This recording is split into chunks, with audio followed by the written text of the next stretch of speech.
Welcome to Scholar Circle, scholarcircle.org. I'm Doug Becker. In July 2021, Cubans took to the streets and protested the government in a series of political actions. Lack of food and medicine and anger at the government's response to the COVID pandemic seemed to be at the center of these protests. Cuba has been a centerpiece of American policy in the Caribbean, and the communist government on the island has shown political resilience against American pressure. But these protests pose a new type of challenge to the government.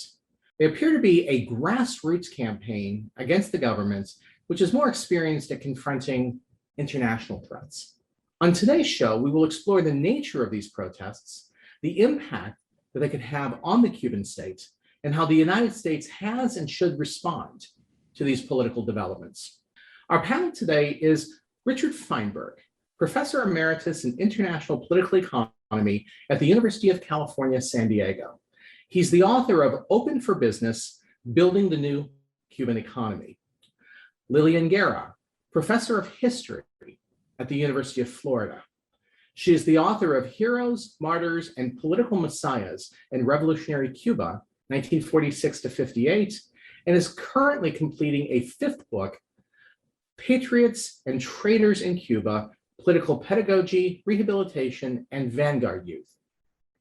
And Brian Fonsesca, Director of the Jack D. Gordon Institute for Public Policy and Adjunct Professor in the Department of Politics and International Relations at Florida International University's Stephen J. Green School of International and Public Affairs.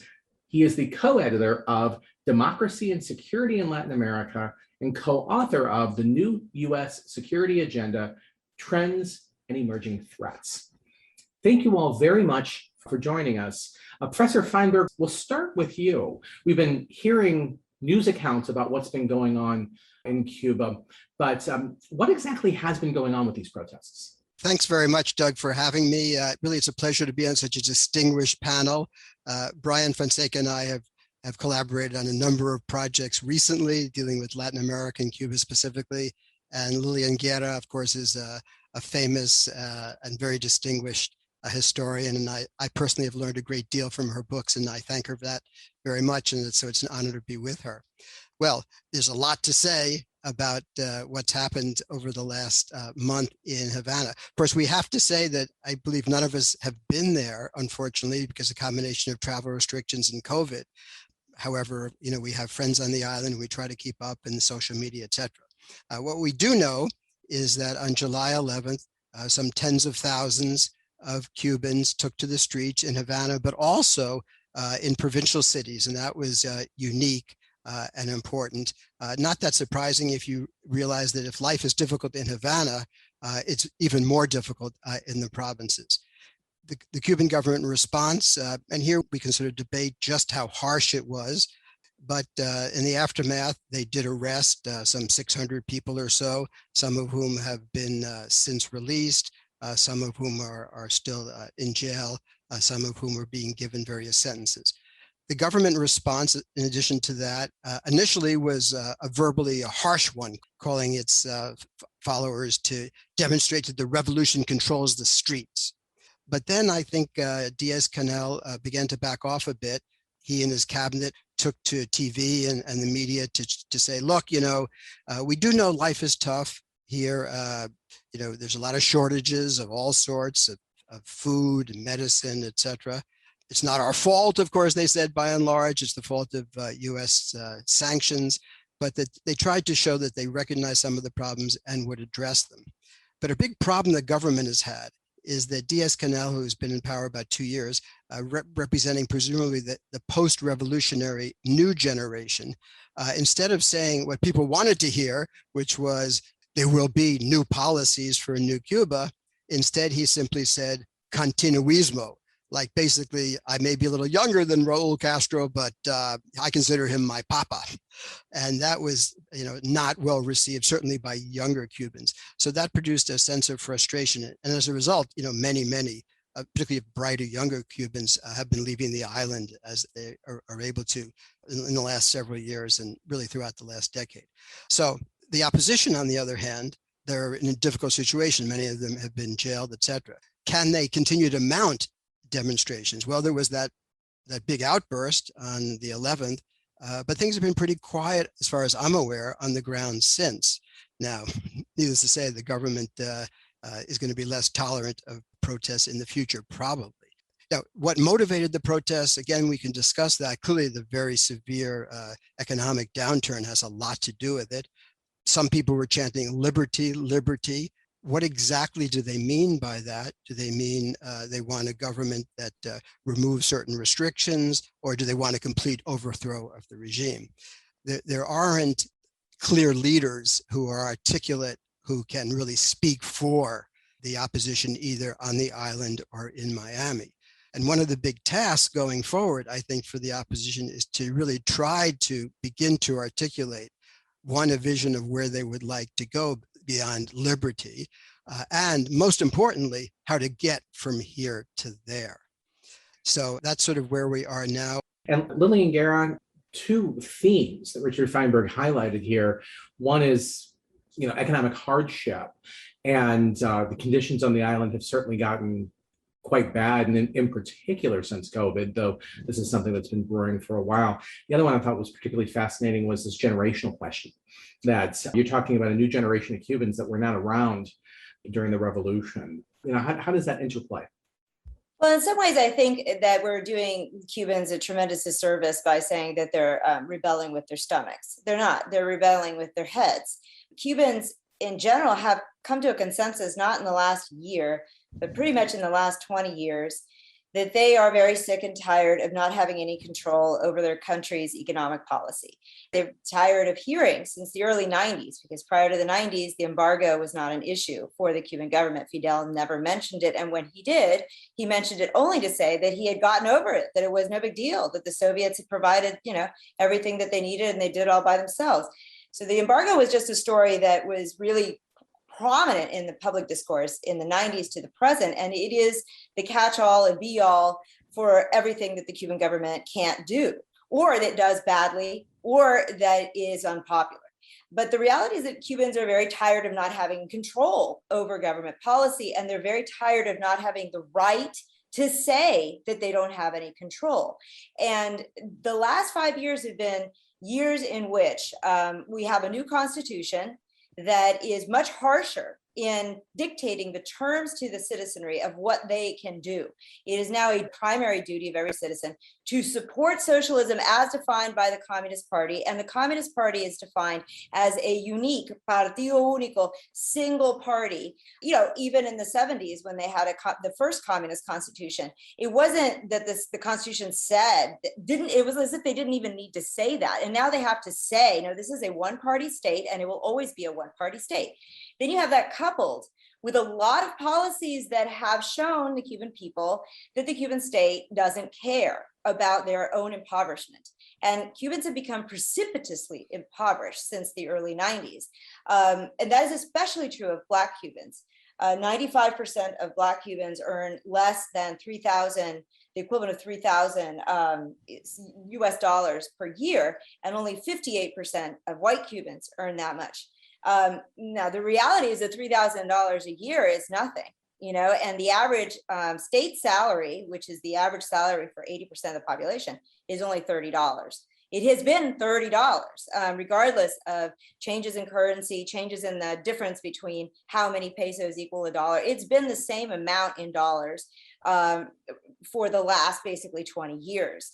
So what am I saying about in terms of the last 5 years? So we had, on the one hand, we had the fact that in 2018, the Cuban government passed Decree 349, which rolled back 20 years of rights that musicians, intellectuals, artists, and filmmakers had to create the content of their work and to distribute it and to finance it and to sell it without the interference of the government. They had to pay some taxes, but they didn't have the interference of the government. That was rolled back, and what they got instead was a regime that resembles the communist period, where the state has to be authorizing what you're doing and also has to, in fact, enable the sale. So that then brought about the first of the unprecedented protests. You had artists who were very prominent. And in fact, they are the only competition for the high economic elite that is the military or it is the highest echelons of the Communist Party, and that run the state capitalist tourist hotels and facilities. So artists and filmmakers, and these people are not unknown to us. Many of them are very famous. And they came out in a series of protests that culminated in November of 2020, when they had a 300-person sit-in for several hours at the Ministry of Culture. And then we're told that they would be able to negotiate, and ultimately that turned out to be a lie. And the Minister of Culture himself came out and created chaos by slapping a journalist and slapping his cell phone out of his hand, and then creating sort of a ruckus, and people got jailed as a result. So artists were a big part of this, but there was also the fact that there's a segment of the population that is very activist around LGBTQ rights. And there was an attempt to co-opt that in the early 2000s by Raul Castro's daughter, Mariela Castro. Effectively, the positions that her organization takes, which is a state organization, include the one that you are not authorized, as nobody else is, to self-represent LGBTQ rights. You can't go out there and make statements or hold marches or parades or say anything about gay pride unless she's sponsoring it. So in 2019, she canceled what was the government coordinated and orchestrated gay pride parade. And about 400 LGBTQ people and activists came out nonetheless, and they were arrested. And it was in fact, when that happened, it was reported as the largest protest that had happened in Cuba since, the riots of 1994, which were very short-lived and were very chaotic protests about economic conditions, also political, but short-lived. And this was very different. So we had that happening in May of 2019. We had a series of artist protests, 2019, 2020. Then we had the blow up of February, where a group of very famous rap artists put words to how Cubans feel about their government and the fact that they are not allowed to disagree with it publicly and now constitutionally either. And they have no control over that. And what was that? There was this song called Patria y Vida, which is a rebuke of the 60-year-long slogan of the Communist Party, and invented by Fidel in March of 1960, which is fatherland or death, patria o muerte. So this is Patria y Vida, which is completely the opposite kind of a view. And the song generated 4 million views from Cuba, which is almost half the population, in less than 4 weeks. And that was what people were saying. People were not chanting libertad, forgive me. They were mostly chanting Patria y Vida, or down with a dictatorship. So there was a kind of a moment there that shook the foundations of the state, because I would argue, and with this, I'll make this as my last point, what Cubans have been doing through the internet, through their social media, through the creation of consciousness and communities that the state cannot control, what they have been doing is creating in their minds and amongst each other a future state, one in which they could control policies, where they don't have to threaten the state with overthrowing it in order to change their president, or in order to have any say in what happens to them in terms of domestic economic policy. So to me, it's absurd that people want to focus so much on the US embargo, because Cubans have been talking about the internal embargo, which are those domestic policies, as primary and their greatest source of anxiety, of angst, of hunger, and of impoverishment and disempowerment for the last 20, 30 years. Doug, if I just could add, though, in terms of methodology, Richard here, in terms of methodology, I think we do have to be a little more humble before we say we know what the Cuban people on the island are thinking and saying and are wishing. We have to be careful not to impose our own narrative on a very diverse group of people, after all, who for the most part have not been able to articulate their points of view in public. So I think a certain humility with regard to interpreting what Cubans in general think. They've been saying that. They've been saying it in the rap music since 1996. They've been saying it in Facebook posts. They've been saying it in social media. There are 4 different online newspapers that interview people. We've had bloggers now for 10 years. It's not as if those voices are not diverse, certainly. But are there points of consensus? Yes. And is it a normal thing to go into any home, any street, any classroom in Havana and find that everybody there will agree that they have no power to control their government? Yeah, that's very common. And it may not make our newspapers, but if you go there 4 or 5 times a year, or you have family there and you go there 4 or 5 times a year, and then you look online, it's not as if I'm imposing this or creating a narrative. The evidence is there. We just need to be aware of it and do some research on that evidence, because it's overwhelming. It's very overwhelming. You're listening to Scholar Circle, scholarcircle.org. And Brian, I'm going to bring you into this conversation. And part of the really fascinating element of this has been this online presence. I've read quite a bit about the way in which Cubans' connections to the internet and increased availability of Wi-Fi seems to be having quite a bit of an impact. Could you talk about that and what this means for the development of civil society and protests? Sure, absolutely. Thanks so much for having me, Doug. And again, I'm always honored to sit with Richard, and I'm very familiar with Lillian's work. And so down here in South Florida, in Miami, we're a fan of what she's doing up there at the University of Florida, just a few hours north.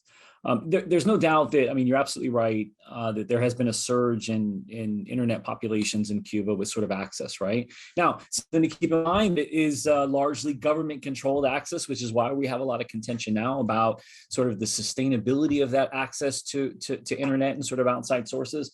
I will say, though, however, that there has been a really interesting and serious sort of underground connective networking that has happened among, many Cubans that want to have a place to go and engage on the internet without necessarily being within the reach of the government. And so there are these underground sort of networks that are connecting communities together. But again, to put it in context, it's about proportionality. And again, it's still a small part of the population that's been able to sort of leverage those. In general, larger communities have definitely online. I'll tell you sort of anecdote. On the 11th, I was with my family at Universal. My wife is Cuban. My in-laws very much connected to the. We had to stop our entire Universal trip to watch protests on Facebook that were seeding into to my mother-in-law's Facebook. And so we were just sort of enamored by the amount of sort of, people that took to the streets, not just sort of, one concentration, but as Richard pointed out earlier, kind of spread across the country, which no doubt made this somewhat different than what we've seen in the past. But that was very abruptly disrupted. And the government was very quick to begin to slow that communication down, disrupt that communication anyways. And part of that was to, interrupt the planning and coordination of any type of sustained mobilization efforts on the streets, right? This was the government's way of interjecting and cutting off sort of the virality. At the end of the day today, in today's era, we can't wait for the little spinning circle to go for 3 or 4 minutes before we watch a video. We're sort of moving on to the next thing. And so just the slowing of the internet alone slowed down the movement of things, those images and those videos that were circulating that were often, inspiring individuals to join those protests in the streets. The government did a really good job at shutting that down. And of course, members of my community in South Florida, have been sort of urging the Biden administration to pick up, or make efforts to try to, get Wi-Fi in to keep that connectivity going. And again, we can talk about that later on and whether or not that's even feasible. But nonetheless, we know that connectivity has surged, but has been interrupted.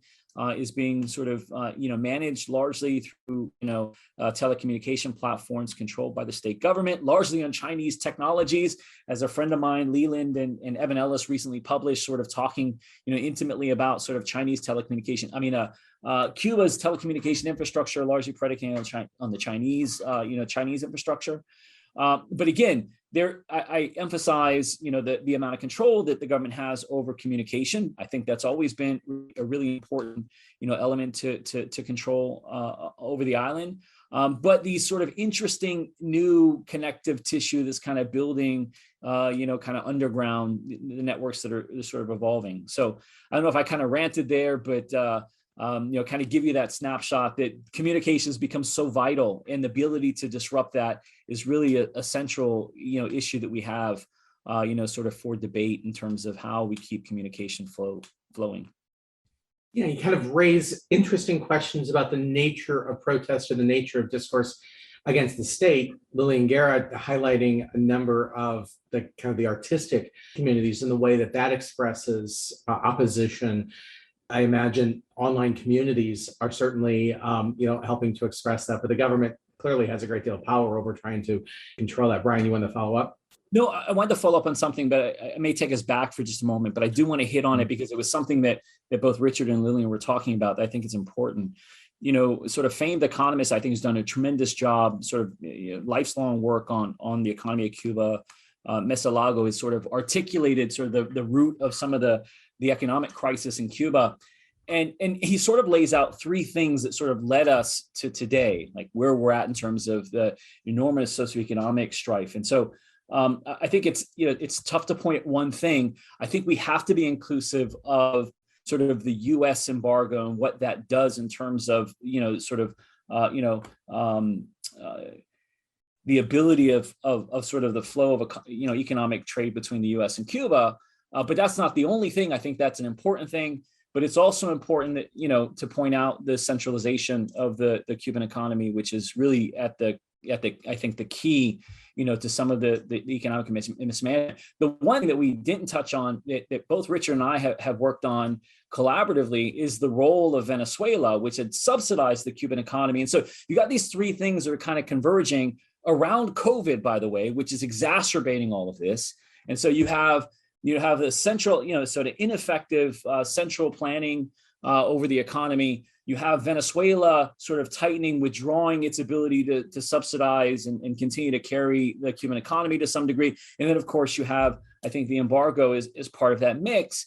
And then COVID hits, and it just exacerbates things even more. So I just wanted to point that up because I thought that Mesalago did a really good job at kind of, highlighting those things that in combination, it's not one thing, but in combination, those things have created a really dire socioeconomic situation on the island that has led, in combination with sort of political repression, led to this manifestation of mobilization, which we've seen that was unlike anything we've seen in you can go back to the 90s and people are arguing, even if it's 90s was a little bit, maybe less as widespread, but it was still powerful. You got to go, further back to the 60s to see something of the kind of magnitude that we've seen recently.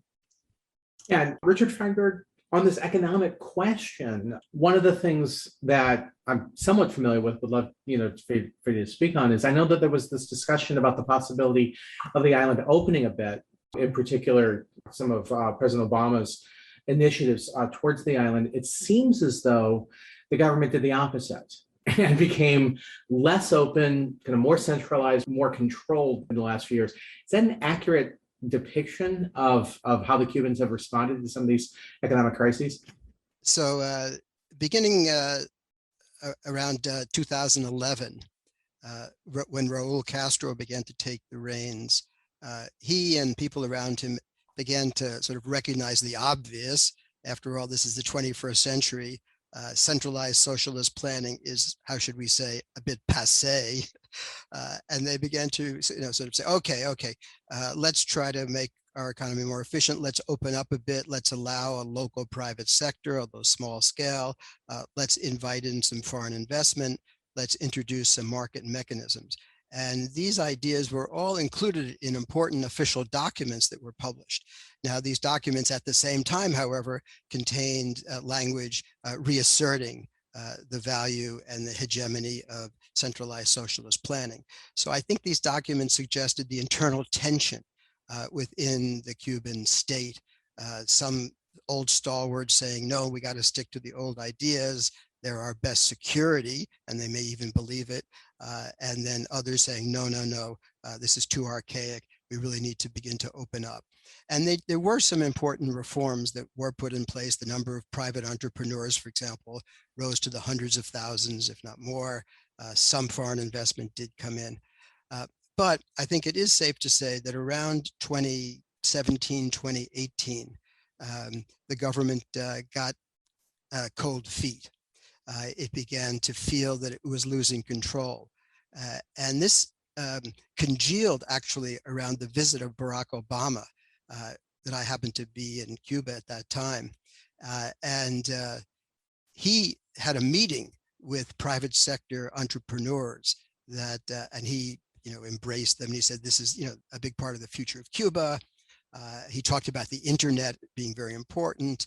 Why doesn't the government allow it more of that? He wasn't even on the airplane when the state media began to attack Barack Obama and his various ideas. And after that, the government did begin to sort of pull back.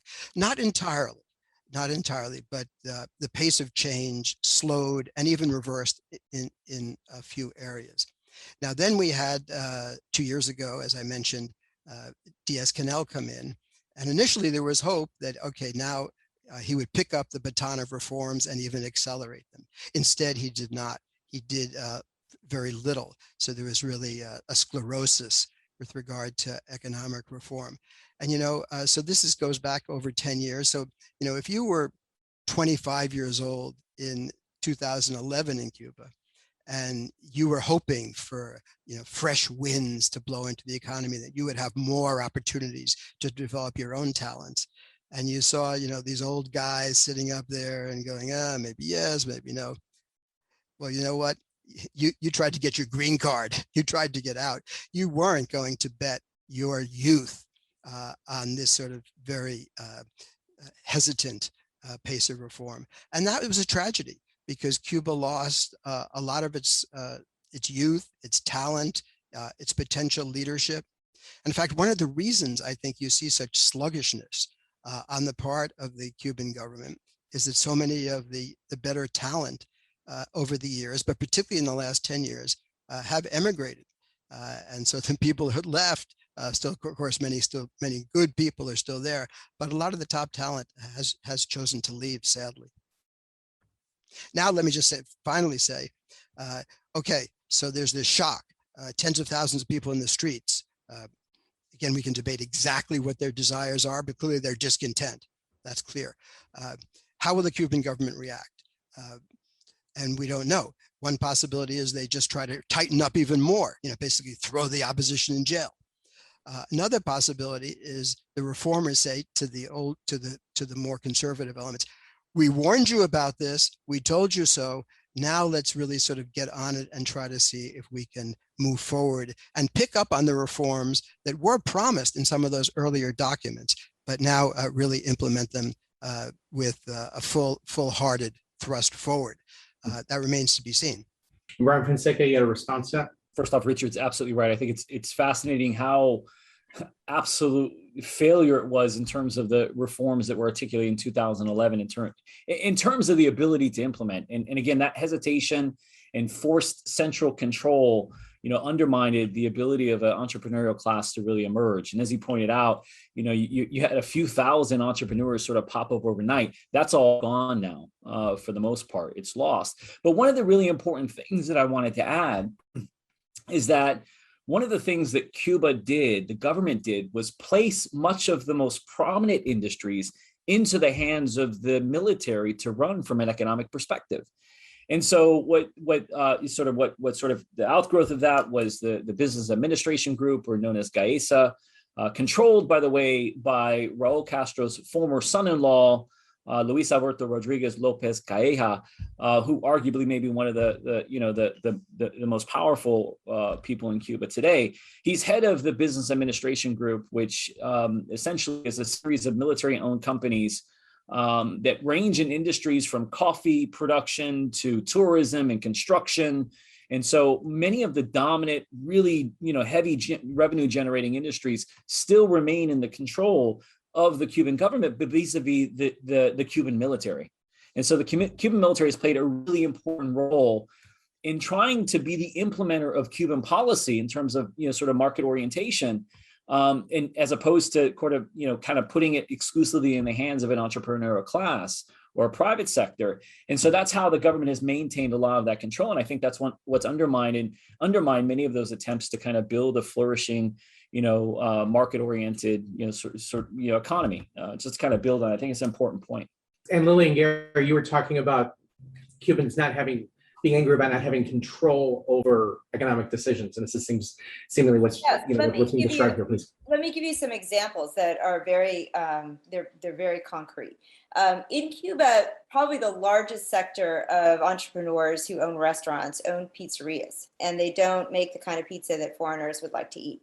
And one of the means or the levers by which the Cuban state has since, pizzerias sort of exploded in number, and that has to do in part with a crackdown in 2004 and 2005 on very successful tiny little restaurants that were competing all too well for the tourist dollar and for anybody who had any income with government-owned restaurants. So then, as a result, you had the demolition of that. More than 100 of them that I knew of in Havana, and then whose names I knew, disappeared in a year. And then you got the rise of this, the pizzeria. And pizzerias are a perfect place to understand how the Cuban government exercises political control through entrepreneurs, and does that through mechanisms of distribution of goods necessary for entrepreneurs to operate. So if you're a pizza owner, what do you need? Primarily need flour. And the only place that you could buy flour that you could actually afford is illegally from black marketeers who are workers for the government, who run government bakeries, right? So isn't that kind of crazy?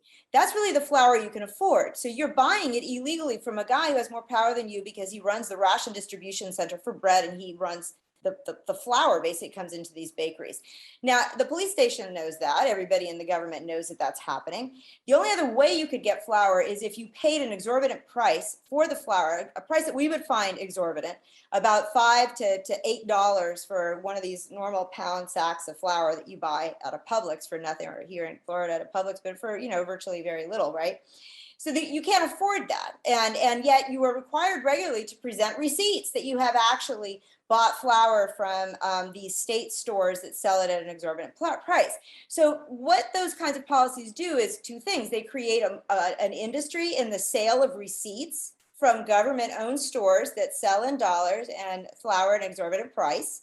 And so people buy them, who are pizzeria owners, they buy them from these guys. And then they're actually buying their flour illegally from the guys who run the ration distribution centers. So at all levels, this is a completely fake economy. Just that sector of it shows you how absurd it is. And so it's the way in which the state benefits from this is that if you are seen to be doing something, like if you have to go to a rally, or if you are called by your Committee for the Defense of the Revolution to go and ratify the Constitution, or you need to go vote, and you don't do those things, then the state can come to you and inspect your little restaurant, your pizzeria, and discover evidence of the fact that you've been buying your flour illegally. And then you have to not only pay a fine, but you're given a warning. You've got a detention record at the police station, probably for 24 hours. They will continue to do inspections on you. They have levers and mechanisms of control over your political voice that come from the nature of the economy. So that is something replicated in every one of these little entrepreneurial kinds of businesses that market goods to not to foreigners primarily, but to Cubans. So that's also true of beauty salons. All of the materials that you need to actually make your hair color, you get from people who work at the airport and get these things through the government for sale to government beauty salons, and they resell them on a black market basis. So again, like there are dozens and dozens of examples of that, but it speaks to the mechanisms of control over the political aspects of one's life, but also the mechanisms of control that are, as Cubans call it, based on doble moral, two completely different moralities. One which is completely fake, and it's the socialist, oh, we're so interested in people's welfare, and the other which is the undercutting of even its open supposed embrace of licensed legal forms of capitalism. But it does come down to the ability of and capacity of the state to control distribution and resources, and then to provide these structural mechanisms of enforcement through surveillance and through, what Cubans would call blackmail, chantaje. So, I think also what Richard has said is important, and it is very true that for 60 some years, the Cuban state has relied on the safety valve of exodus.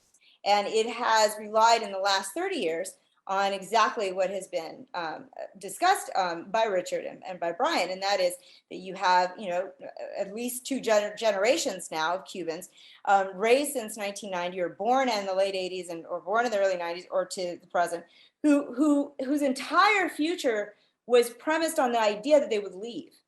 and that they would try to get a professional degree so they could be contracted by the government to go abroad as an engineer or a doctor, and then sink some roots down there, figure out how a capitalist, other type of democratic or what have you society works, come back to Cuba or not, but try to figure out how to get out of Cuba long term.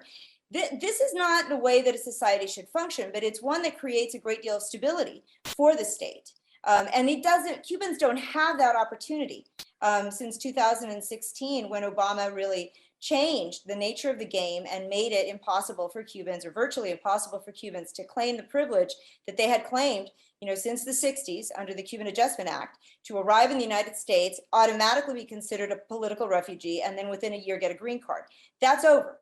And so all of this is part of the package of causes for discontent, anger, outrage, the desire to topple the state, or the desire to have a different kind of state, or the desire to at least have the attention of the world on the reality of Cuba, because it is that complex. You're listening to Scholar Circle, scholarcircle.org. I'm Doug Becker.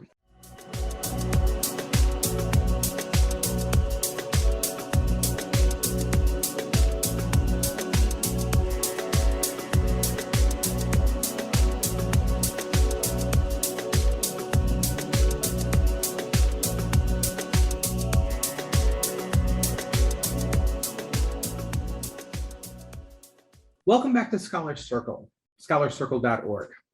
I'm Doug Becker. We've been discussing the protests on the island of Cuba, the current political and economic state of the island, and now we'll be discussing the American response and how much American responsibility there is for the Cuban situation. Our guests are Richard Feinberg of the University of California, San Diego, Lillian Guerra of the University of Florida, and Brian Fonsesca of Florida International University. So Richard Feinberg, if we can shift slightly here, but we finished the last segment talking a bit about American policy, some of the shifts under the Obama administration, and I know definitely there were some policy changes under the Trump administration. What exactly is US policy towards Cuba today, and what should be changed as a way to try to respond to some of these challenges? Okay, big question. Broadly speaking, there are sort of two camps in the United States with regard to how to deal with Cuba. There's the denial group, which has been dominant, which says, let's deny the island resources, let's try to strangle it with the hopes that somehow that will produce a political upheaval and an eruption and a destruction of the Cuban state. And that's what dominated US policy for 50 years up until Obama. Obama came in and he said, well, sometimes sanctions do overthrow governments, but it don't seem to be doing that in this case. So why don't we try the alternative approach, which is a policy of engagement. And there the basic idea was, look, this is a small island, 11 million people right off of our coast. We can flood the island with American visitors, with US capital and international capital to the extent that it's allowed. We can flood it certainly with ideas, through people, through travel, eventually through the internet.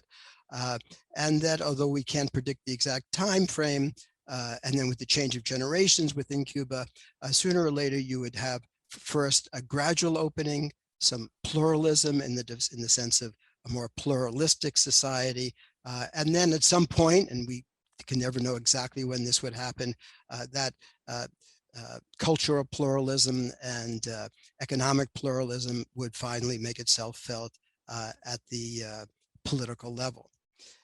Now, then Trump came in though, and initially actually he didn't seem to really have a vision, but he decided, I think for domestic political reasons, to revert back to the denial policy. And there his policies were tougher than ever, not only preventing normal commerce with a few exceptions, but really cutting off travel to a large degree, making it very difficult for Cuban Americans to send financial assistance, that is to say remittances to their relatives on the island, and really putting the squeeze on. And then all of this happens with COVID coming in, which pretty well closes down the island to international tourism, which was by far its most important and dynamic economic sector.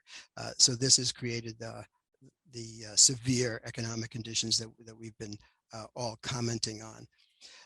So my own view is that the Obama policy, currently Biden during his campaign said he would more or less revert back to the Obama policy, which was 4 years had come and gone. So some changes perhaps, but fundamentally the idea of engagement, embrace, a strategic perspective on long-term structural change, that was the way to go. And that would certainly mean freeing up travel and remittances. But once he got into office, Biden seemingly got cold feet. And I think this had to do with two factors. And Lillian and Brian can tell us more about this from the Florida perspective. But the idea that they could carry the state of Florida by some change in Cuba policy seems to me to be a bit of a fantasy these days. But there are two congressional districts that might be flipped in the minds of some people with a hard-aligned policy. But then I think personally, at least as important is the fellow who chairs the Senate Foreign Relations Committee, who's the Senator Roberto Menendez from New Jersey. The reason that's important, many of your listeners may have never even heard of the Senate Foreign Relations Committee. But if you work for the State Department, you definitely know who the Senate Foreign Relations Committee is, because they approve all the ambassadorial appointments. And if you're a foreign service officer, a professional diplomat, that's the goal in life.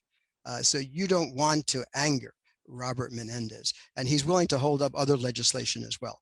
So I think the courtesy paid to Robert Menendez has a lot to do with the freeze on policy. So up to now, Biden's policy has not veered from what Trump had. My own view is that a lot of progress, in fact, was made during the Obama years, which was only 2 years of reform, that the private sector did grow. There was some more favorable treatment in some ways of international investment.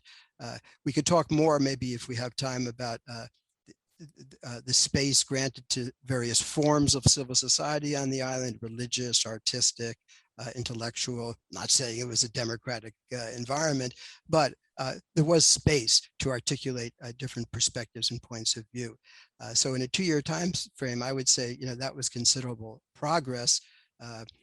But we'll see what Biden seems to do. Biden, there were lost opportunities here, Douglas, both on the part of the Diaz-Canel government, wasting 2 years, not moving forward, not seeing the need for change, and also Biden losing 6 months. So now it's much more difficult for him, because any measures that are taken that are seen as favorable to Cuba or the Cuban government will be harder to justify in light of events on the island.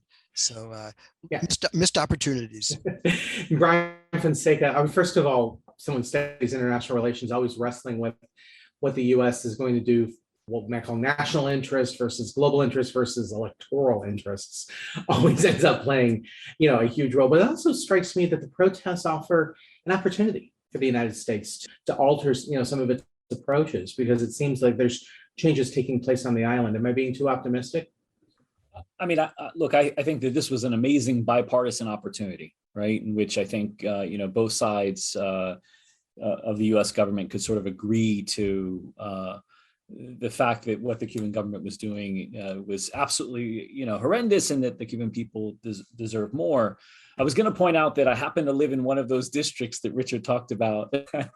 I live in District 27, by the way. But yes, we have 2 congressional districts down here that were under sort of, where we had elected Democrats, recently, and then they flipped back to Republican, and they sort of remain very vulnerable and somewhat open. And so I definitely think that domestic politics plays into some of the policies you see coming out of the Biden administration. In fact, Biden has followed some of the same approaches that Trump took on. I mean, you saw a recent ratcheting up of sanctions, which is sort of continuity in some of, former President Trump's, policy approaches, which was, there's a saying down here, so my family in the Cuban community that at least under the Trump administration, that sanctions were a lot like sanctions for American foreign policy were a lot like Vapor's Vic rub for Cuban grandmothers, right? You just keep slapping it on, hoping it's going to solve the problem, and so you continue to see the application of sanctions, which are designed to set conditions, but beyond that, there's not a real sophisticated policy that's been articulated yet.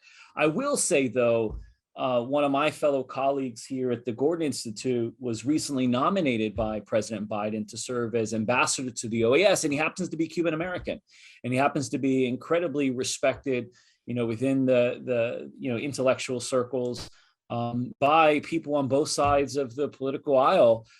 Because of his sort of intellectual prowess around Latin America and Cuba. He served in the Department of Defense as the Deputy Assistant Secretary of Defense. So we're talking about Dr. Frank Mora. He's been recently appointed, so he's ambassador designate, and we'll see if he gets confirmation. Going back to what Richard said, unfortunately, he's got to get through the Senate Foreign Relations Committee, where both Menendez and our Senator Marco Rubio are probably not going to be very friendly to him during the congressional hearings or the confirmation hearings. But I mean, domestic politics, there's no doubt. And I'll tell you something that I heard recently that still has stuck with me. I was talking to a policy, so a former practitioner. I will not name him, but I will cite him, but I'm attributing it to this anonymous source that I can't tell you.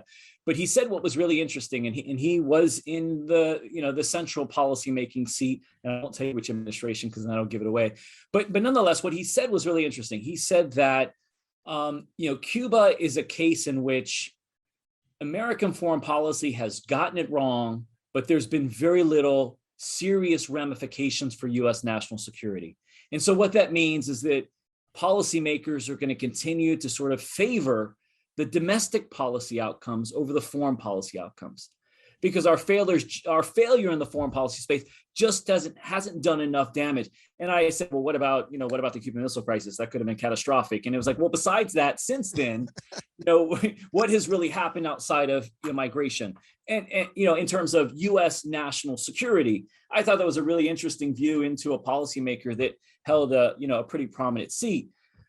But I say that not because I'm endorsing what he's saying. I'm saying that because I think from a Washington perspective, domestic politics plays such an important role in our foreign policy approach, to the island. And in fact, when President Trump was in office, it was very evident that Senator Marco Rubio from Florida, who had, sort of so much, kind of wrapped into his his constituency, that he had a lot of control in the Trump administration over policy towards Cuba, Nicaragua and Venezuela as well. But because it was so important to him and his constituency in a domestic political context. Anyway, I'll throw that out there.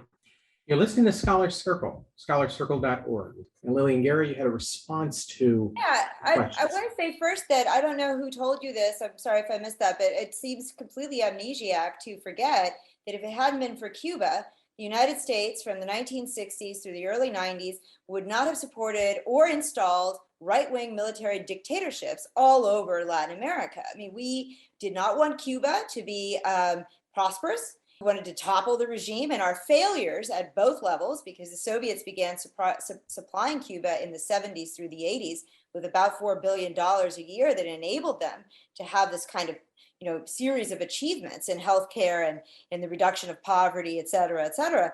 So for 30 years, our failures to topple the Cuban regime then led the United States to help de-democratize Latin America at the cost of hundreds of thousands of Latin Americans' lives, and not to mention torturing and the rest of the atrocities that these regimes committed. So, that matters. I think it's only been since the early 90s that our failure to topple the regime has had very little implication. And then, as you say, domestic politics matter the most when it comes to the symbolism that a candidate would endorse or denigrate the Cuban government. And so far, nobody has ever endorsed. I will say that what Obama did that was radically different was that he took this very unusual lead through example approach to democratization of Cuba, where he promoted, embodied the notion that he could think differently, as Cuban said, pensar diferente, which is actually one of the lines in the song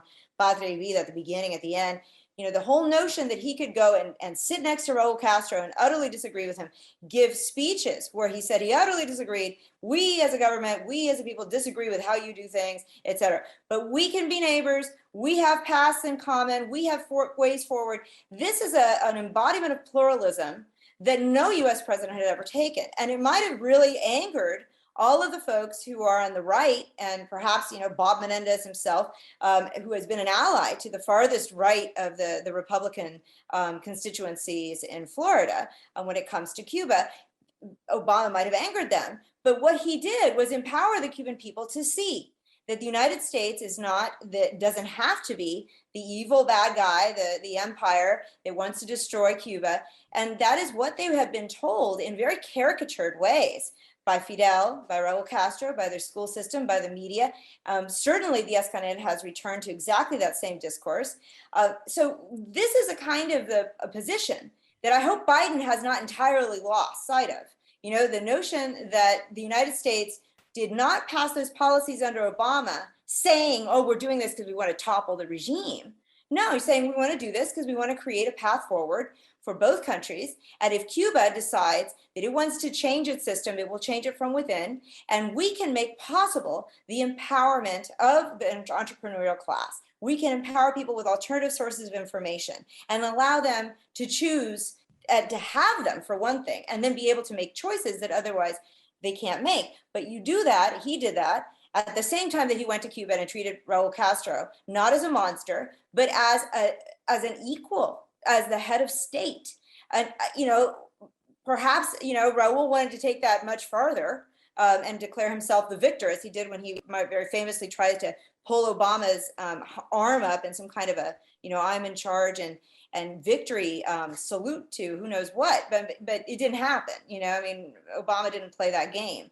So I personally think that the most powerful position the United States can take with respect to change anywhere is to, in fact, not try to push it and not try to say, oh, we know and we will do, we want to topple your regime. No, to actually allow the Cubans to do whatever they need to do to change their regime and to treat Cuba with respect. Now, I do think that's going to become even harder and harder to do, as you know, the Cuban government continues to detain more than 700 people that it arrested on July 11th or in the day subsequent to July 11th, the day of the protests. They're being subjected to mass trials. You know, that in general, the defense attorney in Cuba has to take an oath where he's not really defending, you know, his quote client. His first priority is to defend the revolution, and that has always been the case, at least since the early 70s. So all that is true, and it will become much harder as time goes forward if Cuba continues down the repressive route for Biden to treat, you know, with respect these people who are in charge. However, I think we can send ambassadors to Cuba. We can have ambassadors like De Laurentiis, who Obama sent. We can send somebody like the Honorable John Caulfield, who preceded him, and whose style was one not of offending or to try to create, you know, hostility, but simply toleration, civility, and pluralism. We represent pluralism in this country, and we didn't under Trump, so we need to return to that. And Richard Feinberg, I'm going to give you the last word on this. How likely is it that we can return to this notion of pluralism and, for once, the kind of restraint that Obama occasionally, you know, would show in his foreign policy, that perhaps maybe it's not the US's job to change governments, but instead to simply try to be a positive influence for democracy? Well, first, let me say I think Lillian was extremely eloquent in laying out critique of previous U.S. policies and a general sense of a way forward. So I thank her for that. Well, you know, when people ask me what's going to happen, I always say, well, I don't have a crystal ball. I don't know the future. I can say what I think ought to happen. And what I think ought to happen is that Brian mentioned the appointment of Frank Mora. There are other people that have also been appointed to the administration at senior positions. that I know feel more or less along the lines of what we've been discussing here, that a policy of just trying to hit people over the head is unlikely to evoke the sort of responses that you want. The political calculation is harder to see, and the exact timing. But I think Biden's natural instincts and the instincts of people around him, and I know many of them through my career, would be inclined to revert more or less back to where Obama was. That is to say, a policy of more respect, engagement, travel, openness is much more likely to produce the sort of pluralism that we want to see. Partly, of course, the ability of Biden to move forward will depend on what happens on the island. So, if Diaz-Canel takes a hardline approach, that of course makes it much more difficult to respond with a more forward-leaning policy. On the other hand, if the regime says, you know what, the economy really has run out of steam, we have to open it up, and they have said some things along these lines. And also, the earlier discussion that we had here mentioned some of the tougher restrictions that have been put on the intellectual and artistic sectors. That was very gratuitous. It was, I think, incredibly foolish. They could rescind some of those restrictions. After all, the Cuban government over the years has actually favored, in many ways, the artistic sector. They're allowed to travel. They can keep a lot of the money they make from the sale of their artworks, etc. So to see these people as folks that you actually can have a dialogue with and work with. So in other words, I think if the government on the island opens up both in the economic area and in the cultural area, that could give more space to Biden to revert back to the Obama years. Thank you all very much. We've been discussing the protests on Cuba, the American response to those protests, and the potential for future democratization and economic development on the island. Our guests have been Richard Feinberg, Professor Emeritus in International Political Economy at the University of California, San Diego. He's the author of Open for Business, Building the New Cuban Economy. Lillian Guerra, Professor of History at the University of Florida. She is the author of Heroes, Martyrs, and Political Messiahs in Revolutionary Cuba, and is currently completing the manuscript for Patriots and Traitors in Cuba, Political Pedagogy, Rehabilitation, and Vanguard Youth. And Brian Fonsesca, Director of the Jack D. Gordon Institute for Public Policy and Adjunct Professor in the Department of Politics and International Relations at Florida International University. He is the co-editor of Democracy and Security in Latin America and co-author of The New U.S. Security Agenda, Trends and Emerging Threats. Thank you all very much. Thank you to our guests and to you for listening. The Scholars Circle team includes Doug Becker, host, Ankine Arassian and Melissa Chiprin, managing producers, Sad Dongre, our webmaster. I'm Maria Armudian, and we'll see you next week.